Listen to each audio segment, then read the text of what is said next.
세월이 얼만큼 살같이 빠르게 지나는지 이제 한 달도 안 남았어요. 2023년을 향하여 우리가 새로운 시즌으로 우리가 들어갑니다. 그런데 새해를 맞이했다고 다 새해에 들어가느냐? 인생이 그렇지 않잖아요. 제가 수십 년 동안 학생들을 가르쳤고 청년들을 많이 가르쳤어요. 부교육자 시절에는 고등부 담당 전도사 목사, 또 청년 대학부 담당 목사로서 있었고, 또 학교의 교목으로 젊은 사람들을 많이 키웠고 가르쳤고 저들의 삶을 봤습니다. 어떤 학생은 취업도 잘 됐어요. 오늘 대학교 졸업식 날 졸업식장에서 졸업장 받고 길 건너다가 교통사고로 사망하는 걸 봤습니다. 그 부모님의 마음이 얼마나 참담하겠어요. 어떤 사람은 새해를 맞이한다고 하는데 새해 그 마지막 날 시내 나가서 보신각 종소리 듣겠다고 나가다가 엉뚱한 일 당해가지고 어려움을 당하는 것을 봅니다. 그래서 사람이 나이가 들고 장성하면 겸허해져요. 결코 내 꿈대로 되지 않고 내 뜻대로 되지 않는다고 하는 겁니다. 그런데 우리가 또 하나 기회가 있다고 하는 건 뭐냐면, 오늘이 뭐예요? 지난 날들에 내가 뿌렸던 모든 행위의 결과가 오늘이에요. 그럼 미래는 뭐냐? 오늘의 행동에 미래가 내일이 달려 있어요. 그래서 미래는 뭐냐? 바꿀 수가 있어요. 오늘의 나의 행동과 나의 기도와 나의 믿음으로 내가 미래를 충분히 바꿀 수 있다고 하는 것을 우리는 알 수가 있습니다. 예를 들어서 사무엘서를 보게 되면 자식을 낳지 못하는 한나의 애달픈 기도, 그리고 그 한나의 그 간절한 기도를 이해하지 못하는 엘리 제사장의 이야기가 시작됩니다. 그런데 중요한 건 이 사무엘서는, 우리가 지금 보고 있는 우리가 사무엘서는 사무엘상, 사무엘하로 나누어졌지만 히브리 원래 원문은 그냥 사무엘서 한 권으로 되어 있어요. 나중에 편집 과정에서 또 사본학에서 우리가 배우게 되면 이것이 상과 하로 나누어졌지만 그냥 단권 한 권으로 되어 있어요. 그런데 재밌는 건 이 사무엘상 1장은 한나의 기도로 시작되고 응답받은 한나가 2장에서 하나님을 향한 한나의 노래가 나와요. 그리고 사무엘하 마지막 장은 사무엘하 22장에서 다윗의 노래가 나오고, 그리고 다윗의 회개가 있습니다.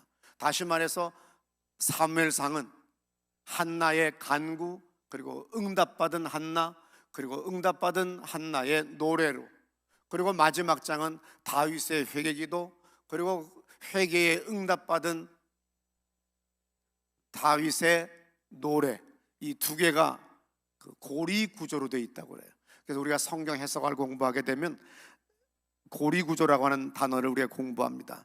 인크루지오라고 해서 한나와 다윗의 노래는 고리 구조를 이루면서 사무엘서 전체를 이해하는 해석학적 열쇠를 제공한다는 거죠.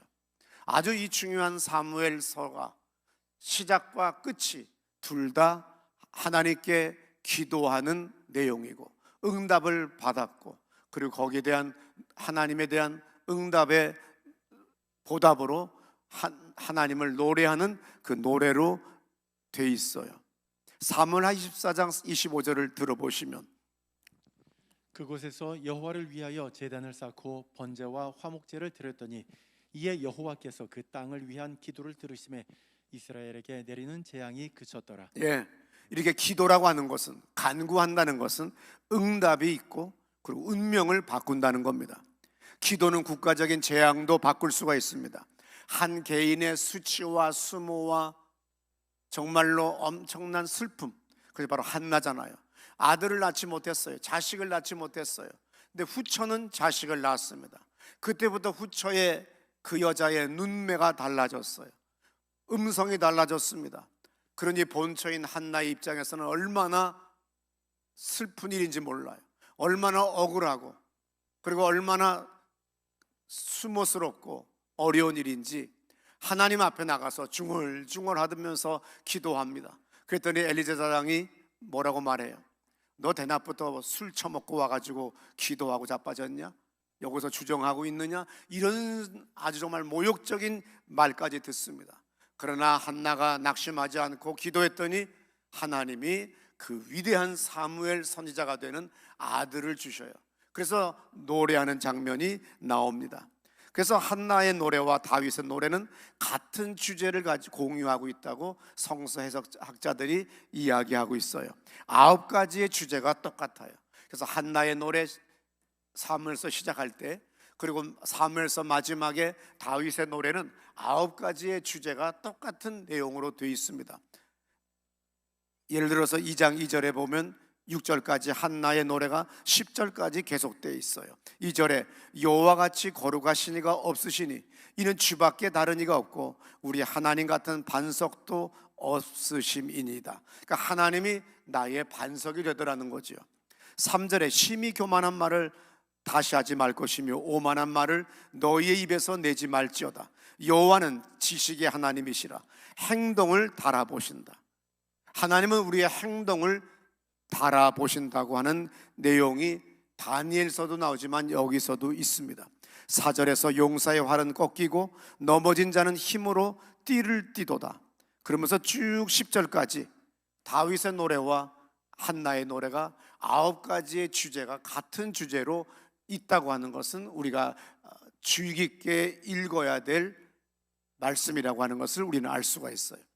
기도가 운명을 바꿉니다.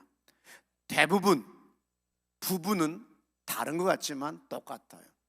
우리가 예식장에 참석해서 신랑이 걸어가고 신부가 입장하고 그럴 때마다 우리는 무지몽매한 여인들은 가끔 헛소리들을 하죠.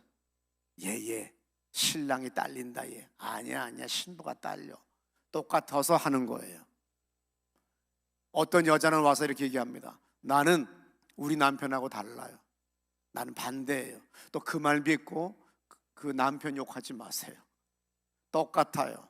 다 거짓말들 하고 앉았어요. 거의 99.9%의 부부는 같은 것을 공유하고 있고 같은 걸 먹기 때문에 운명이 거의 같아요. 그래서 어떤 무식한 목사는 뭐라고 하냐면 저주라고 하는 이야기를 하면서 저 집 부부가 둘 다 암에 걸려서 죽게 됐다고, 저주받았다고 하지만 사람은 누구나 다 죽음을 맞이하게 돼 있고요, 80 이상 살면 다 암 아니면 치매 아니면 심혈관 질환, 뇌혈관 질환 중으로 죽게 돼 있어요. 영원히 살게 돼 있지 않습니다. 그래서 하나님은 다 약한 고리를 다 하나씩 만들어 주셨어요.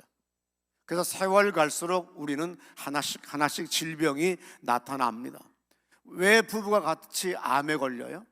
같은 집에서 같은 식사를 하기 때문에 습관과 행동과 같이 공유하는 음식까지 같으니까 암이 발생을 하는 거지, 그것을 저주받았다고 이야기하는 자체가 그 목사가 어리석은 얘기인 걸 믿으시기 바랍니다. 하나님은 우리 저주하지 않아요. 하나님은 우리에게 축복하십니다. 그래서 우리가 배우자가 한 사람이 암에 발생하게 되면 어떻게 돼요? 의사가 얘기하잖아요. 지금부터 식습관을 바꾸세요. 모든 행동을 다 바꾸라고 하잖아요. 가족 중에, 부부 중에 한 사람이 큰 질병을 걸리면 당연히 우리는 뭐라고 합니까? 건강책에도 보면 식습관을 바꿔라. 지금까지 하던 모든 음식을 바꿔나가라는 거죠. 그러면 사람이 인생이 달라져요. 근데 고집 부리고 우리 아버지도 알코올 중독으로 돌아가셨어. 그리고서는 끝까지 자기도 술 먹으면 간에 대한 질병이나 또 술에 의해서 생기는 질병으로 죽을 수밖에 없는 겁니다. 아무쪼록 부부도 운명이 거의 다 같아요. 그런데 믿음으로 산다고 한다면, 덕스럽게 산다고 하면, 아니면 총명하게 지혜롭게 산다고 한다면 운명이 180도 바꿀 수 있다고 하는 것이 바로 사무엘 25장에 나오는 나발과 아비가일 부부의 삶을 보면 알 수가 있습니다. 나발과 아비가일, 이 두 부부의 이야기가 처음 시작할 때 두 사람은 부유한 사람입니다. 아주 부유한 사람이죠. 동물도 가축도 많아요. 종들도 많이 있습니다. 그런데 어느 날 벼랑간 사울 왕에게 쫓겨서 도망다니는 다윗이 부하들을 보내서 부탁을 합니다. 내 부하들과 함께 살아갈 때, 도망다니며 살아갈 때 우리가 먹을 것이 부족하니 우리에게 좀 먹을 것을 좀 나누어 주십시오. 내 부하들이 당신이 블레셋 사람들한테 고난을 당할 때 우리가 지켜주었고 도와주지 않았습니까? 그렇게 얘기하죠. 도리어 나발은 그야말로 나발거리기 시작했어요. 노발대발하면서 화를 내면서 술 처먹고 주정까지 해가면서 내가 언제 주인한테 도망 나와서 쫓겨다니는 이상한 양아치들이 있지 하는 식으로 이야기를 합니다. 그랬더니 다윗이 분노해서 나발을 죽이려고 부하들을 동원해요. 이 소식을 들은 나발의 아내는 아비가일은 대단히 총명하고 지혜롭습니다. 이거 죽음을 맞이하게 됐구나. 급히 식량과 각양의 선물을 싸가지고 다윗에게 쫓아가서 꿇어 엎드려 살려달라고. 앞으로 왕이 되실 분이신데 그 보잘것없는 내 남편 때려 죽이는데 칼에 피를, 더러운 피를 묻히시면 안 됩니다. 그러니 굽어 살피셔서 그 왕의 길을 가시는 그 길을 잘 가시기를 바랍니다. 내 남편은 무지몽매한 사람입니다. 아비가일은 얼마나 지혜로운지, 자기 남편이 보잘것없는 존재니 다윗의 그 왕의 길을 갈 그 칼에 피를 묻히지 말아달라고. 그러면서 미모도 뛰어났나 봐요. 다윗이 칼을 빼들고 부하를 데리고 가려다가 이 말에 그냥 껌뻑 죽어 넘어가요. 그런데 나중에 나발은 하나님이 쳐서 술이 깬 다음에 아내의 소리도 듣고 여러 소리를 들은 다음에 스스로 놀라서 죽어버려요. 남은 건 뭡니까? 나발의 엄청난 재산과 그리고 아름다운 현모양처였던 아내 아비가일. 다윗이 얼마나 눈여겨봤으면 바로 이 지역 사람들한테 지지를 내가 받아야 돼요. 우리나라 정치인들도 전라도, 경상도, 충청도 아니면 강원도 어디를 가서는 꼭 뭐라고 합니까? 중랑의 딸이 왔습니다. 강원도의 아들이 왔습니다. 웬 그렇게 일이 바뀌었다 저리 바뀌었다 하는지 몰라요. 아무쪼록 열심히 내가 이 지역과 연고가 있습니다. 나에게 표를 보여주십시오. 나는 충청도의 아들입니다. 나는 충청도의 누구입니다. 가진 소리들을 다 하잖아요. 그런데 당연히 다윗이 왕의 길을 걸어가려면 각 지역에 그 파벌들이 있기 때문에 그 파벌들의 지원을 받아야 됩니다. 지지를 받지 못하면 안 되는데 바로 이 지역에서는 아비가일, 이 여자가 속한 이 가문의 지지를 받아야 돼요. 그러기 위해서는 뭐예요? 정략적인 결혼도 필요했던 거예요. 우리 생각에는 아비가일이 정말 아름다웠기 때문에, 여자가 음성도 좋았고 총명하고 지혜로웠기 때문에 다윗이 그렇게 청혼을 했을까? 죽었다는 소리를 듣자마자 사람을 보낸 것은 바로 아비가일, 바로 여기 이 여인의 고향, 이 지역의 사람들의 지지가 없이는 왕권에 도전할 수가 없었던 거예요. 그래서 이 똑똑한 그리고 세상 물정을 잘 흐름을 아는 다윗은 그래서 아비가일에게 청혼합니다. 아름다운 아비가일만 오는 것이 아니라 나발의 전 재산까지 왔으니 선거 자금이 얼마나 충실합니까? 왕으로서 왕의 자리를 얻으려면 정치 자금이 필요해요. 사장의 자리든 동창회 회장의 자리든 어디 자리든 리더는 돈을 쓰게 돼 있고 자금이 필요한 거예요. 그러니 오늘 다윗에게는 얼마나 놀라워요. 나발의 전 재산이 아비가일과 함께 온 겁니다. 하나님이 놀라운 축복을 하시는 거죠. 그래서 다윗이 왕으로서 사울 왕을 이어 통일 이스라엘의 왕이 되는 놀라운 축복을 받는 장면이 있습니다.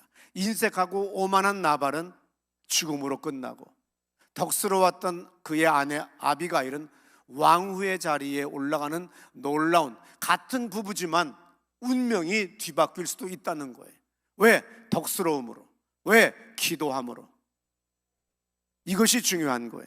출애굽기 12장에서 보면 이스라엘 백성들이 마지막 날 10가지 재앙이 다 끝나고 하나님의 명령이 임했습니다. 오늘 이 에집트 땅을 떠날 때 너희들은 양을 잡아서 그 고기를 먹는데 급히 먹어라. 빵도 급히 쪄라.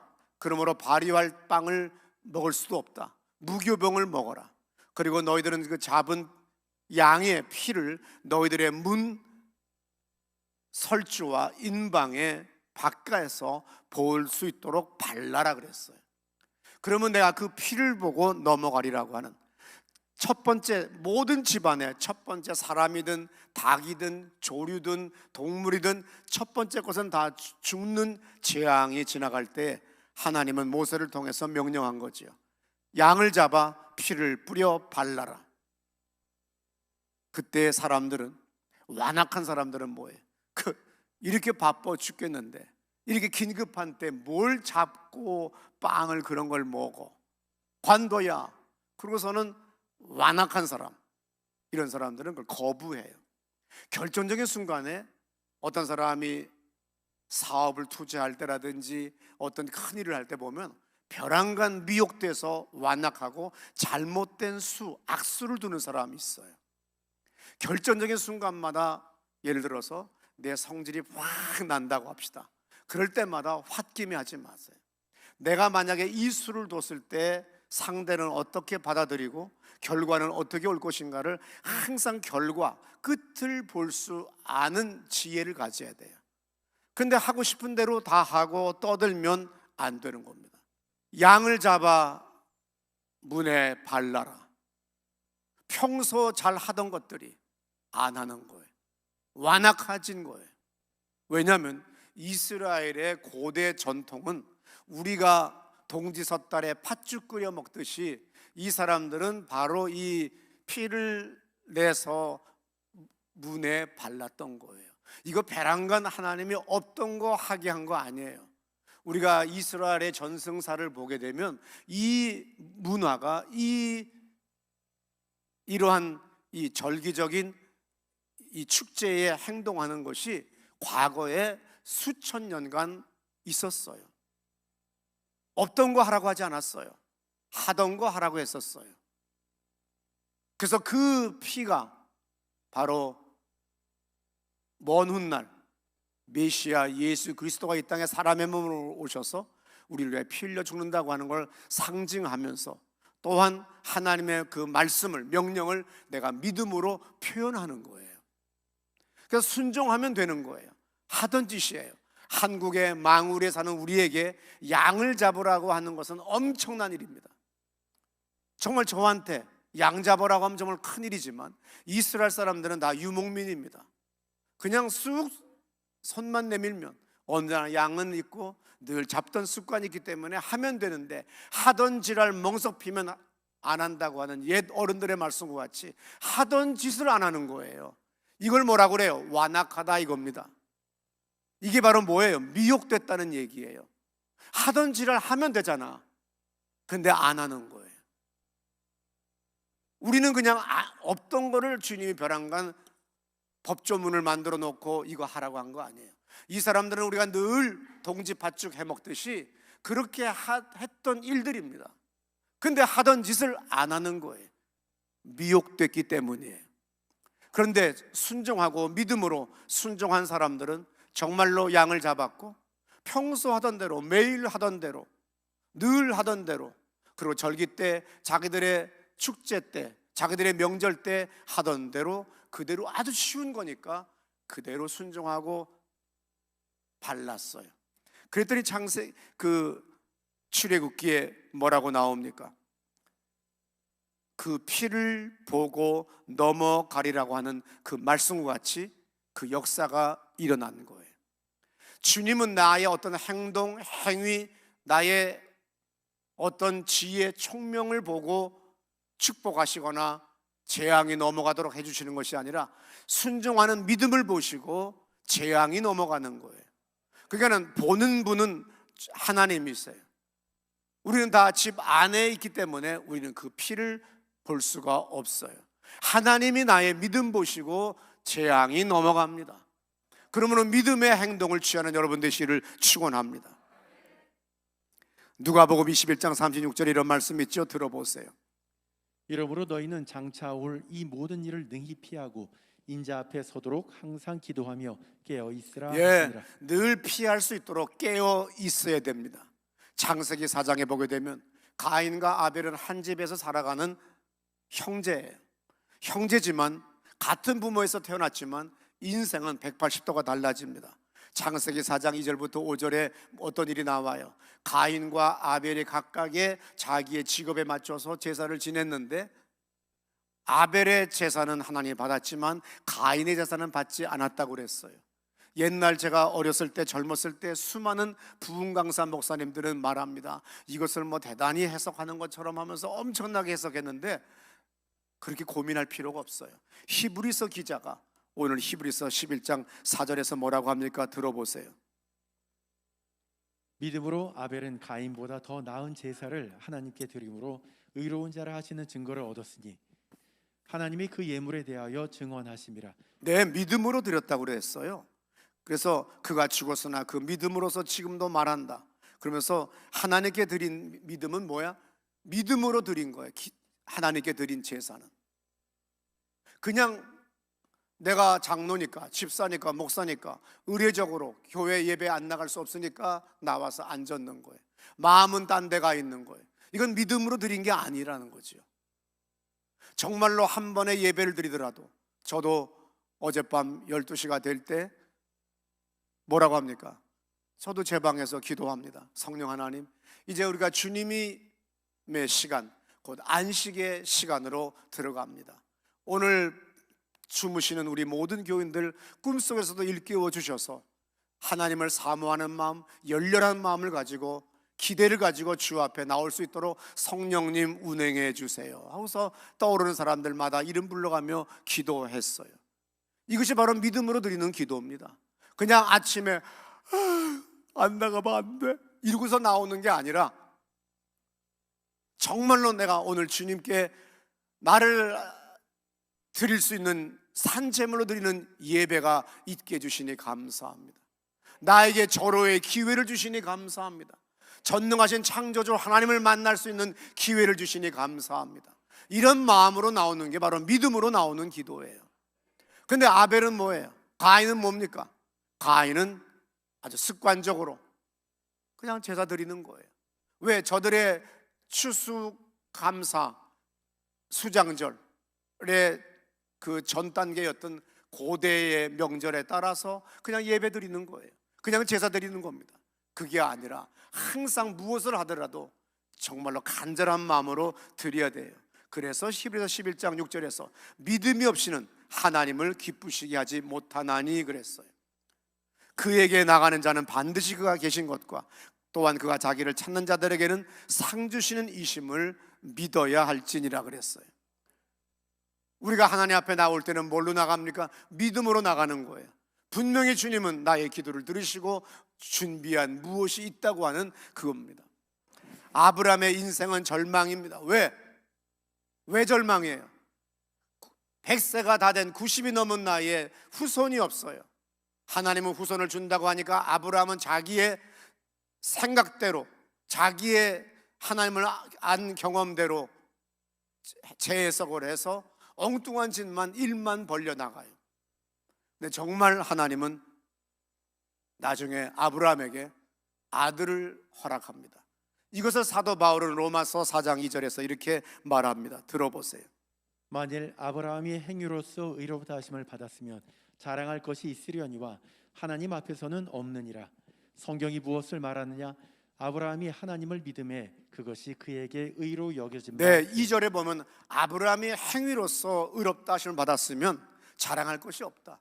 왜냐하면 아브라함은 계속해서 너에게 아들을 준다 그랬더니 자기는 생각하기를 자기의 몸종 엘리에셀이 자기 후사인 줄 알았어요.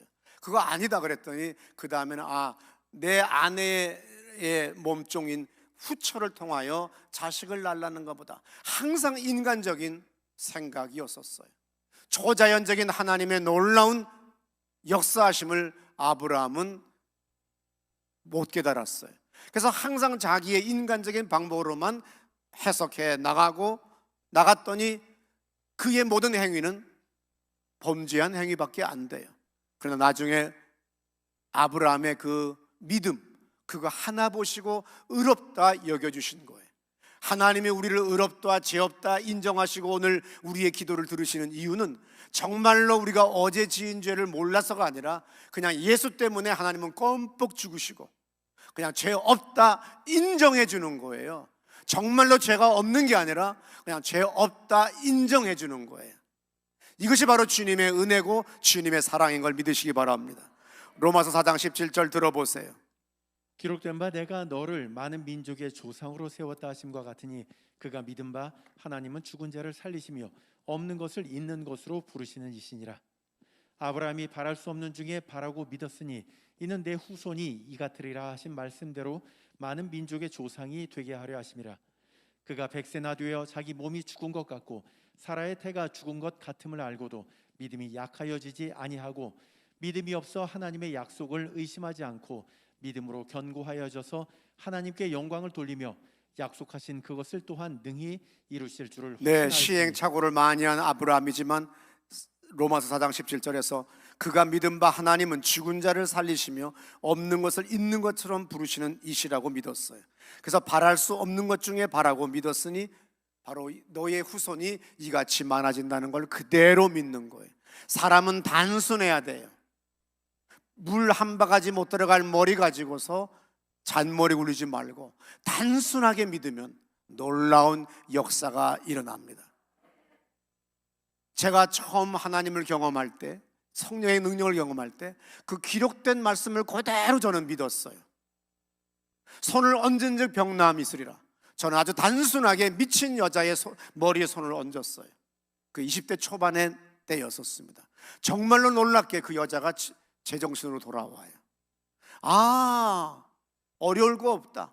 어떤 메커니즘에 의해서 응답이 오는가 그런 거 계산할 필요가 없다는 것을 깨달았어요. 그냥 나는 믿기만 하면 되고 손만 얹으면 되고 예수 이름으로 기도하면 되는 겁니다. 마가복음 9장에서 귀신의 고통받는 아이의 아버지가 예수님의 제자들이 아무리 고쳐도 기도해도 낫지 않아요. 그때 예수님이 지나가시다가 말씀하십니다. 무엇들을 하고 있냐? 그랬더니 이 귀신 들린 아이가 있는데 이렇게 불 속에도 집어 던져버리고 별 자해 행위를 다 합니다. 그랬더니 예수님이 뭐라고 합니까? 이리 데리고 와라. 그랬더니 그 귀신 들린 아이의 아버지가 예수님한테 물어보지요. 하실 수 있거든 좀 해주세요. 그랬더니 예수님이 뭐라고 말씀하세요? 할 수 있거든이 무슨 말이냐? 믿는 사람에게는 능치 못할 일이 없다. 그대로 예수님께서 손을 잡았더니 꾸짖었더니 그 아이가 쓰러지고 개거품을 물고 쓰러져요. 그리고 다시 예수님 손을 잡아 일으켰더니 정상이 됐어요. 너무나도 창피한 예수님의 제자들이 마가복음 9장 28절에서 집에 들어갔을 때 제자들이 조용히 묻자오되 왜 우리가 할 때는 안 됩니까? 그랬더니 예수님 29절에 그 유명한 말씀, 기도 외에는, 또 다른 성경 사본에는 기도와 금식 외에는 이런 유가 나갈 수 없다 그랬어요. 많은 사람들이 기도만 하면 초자연적인 역사가 일어날 텐데 하지를 않아요. 왜냐하면 믿음이 없기 때문이죠. 세상의 갑인, 나에게 대출을 해줘야 될, 심사해줘야 될, 아니면 저 사람이, 돈 있는 저 사람이, 인사권자인 저 사람이 나에게 갑이라고 생각을 해요. 그래서 도무지 기도를 안 해요. 새벽에 나와서 기도하는 것보다 내가 좀 더 자고 나에게 갑이 되는 저 사람을 만나는 게, 저에게 사정하고 부탁하는 게 더 낫다고 믿으니까 인생이 항상 비루하고 힘들고 어려운 거예요. 제가 비닐하우스 교회에 담임 목사로 취임해 갈 때 절대 절망적인 거예요. 근데 그 당시에 나는 믿음으로 나갔어요. 이 예배당을 건축한다는 거 하는 것은 13년 만에 건축을 하는 건데, 개척을 하고, 이거 상상할 수 없는 일이에요. 그런데 건축이 되어져요. 그런데 사람은 믿음으로 살다가 어느 날 상황을 보기 시작하고 주변을 보기 시작을 해요. 여러분, 예언을 받고 싶어지는 마음이 막 생기잖아요. 그러면 인생 그렇게 좋지 않아요. 인생이 잘 될 때는요, 믿음으로 가게 돼 있어요. 이 눈에 보이는 것 없고 이 귀에 들리는 것 없으며 이 손에 잡히는 것 없어도 오직 믿음만으로 가리라고 하는 그 찬송과 가사 같이 그냥 막 나갑니다. 제가 젊었을 때 주님이 나에게 은혜를 주시고 5대양 6대주로 나가게 하시고 엄청난 집회를, 컨퍼런스를 인도하게 하실 때는, 그때는 예언받고 한 거 없어요. 오직 믿음이에요. 눈에 뵈는 게 없는 거예요. 근데 눈에 보이는 게 많지요. 여러분들이 주만 바라보지 않았기 때문에 그런 거예요. 주만 바라보게 되면 눈에 뵈는 게 없어요. 그리고 오직 믿음으로 갑니다. 예언을 하는 수많은 사람들이 와서 예언을 하게 되면 당장에는 우리에게 위로와 격려가 되지만 사람들은 기도를 안 하게 돼요.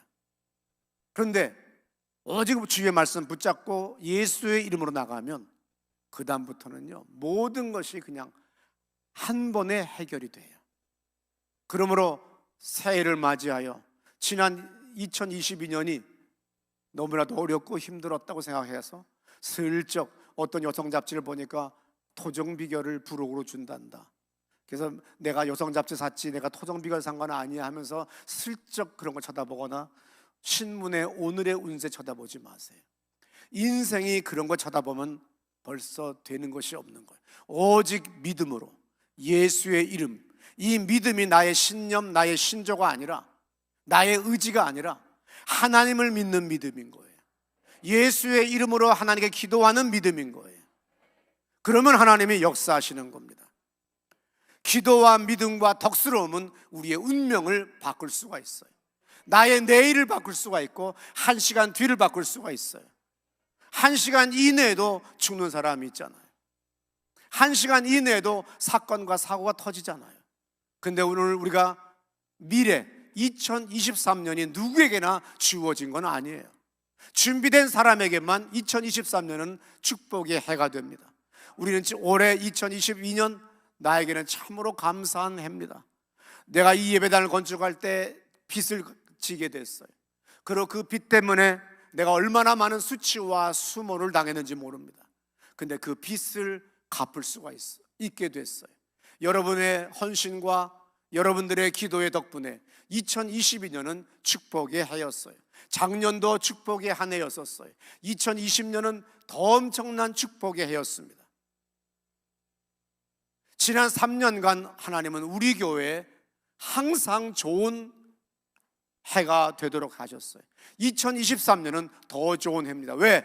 나의 모든 올무가 다 해결됐기 때문에, 다 끊어졌기 때문에 내가 새와 같이 날을 수가 있어요. 독수리와 같이 힘차게 날 수가 있어요.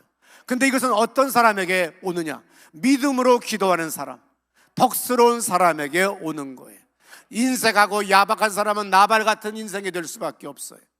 그냥 어쩔 수 없이 하루하루의 예배와 기도와 신앙생활이 그저 아벨같이 습관적으로 드린다고 한다면, 가인과 같이 습관적으로 드린다고 한다면 그에게 23년은 보잘것없는 한 해입니다. 그러나 아벨같이 믿음으로 드리는 거예요. 아비가일과 같이 덕스러워야 돼요. 총명해야 돼요. 내가 무엇을 버리고 무엇을 선택하며 내가 지금 어떻게 지혜롭게 말해야 되는가. 가장 지혜로운 말이 뭐예요? 가장 지혜로운 언어가 뭡니까? 예수의 이름으로 하나님께 기도하는 겁니다. 그러므로 2023년, 하나님, 내가 2023년을 향하여 들어갈 때 나에게 이 문을 열어주시옵소서. 수치와 고난과 질병과 더러움과 모욕과 실패의 한 해가 아니라 승리와 전진과 돌파의 한 해가 되도록 제가 믿음으로 들어가겠사오니, 주님, 마지막 한 주간, 또 새해를 맞이하는 한 주간 내가 오만하게 여행을 가는 존재가 아니라 주님 앞에 무릎을 꿇고 머리를 조아리고 나가겠습니다. 살려주세요. 내 손 잡아주세요. 돕는 천사들을 보내주세요.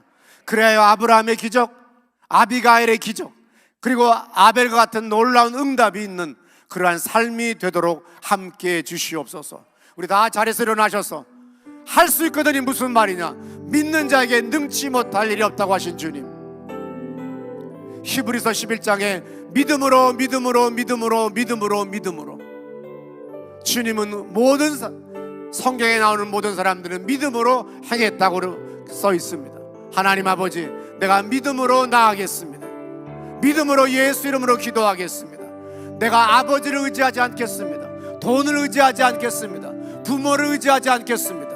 내 아들, 딸을 의지하지 않겠습니다. 오직 하나님 아버지만을 의지하며 나가겠습니다. 내가 우상을 버립니다. 내가 부모 형제를 의지하지 아니하고 예수 이름으로 나가겠사오니 내 손 붙잡아 주세요. 기도합니다. 주여,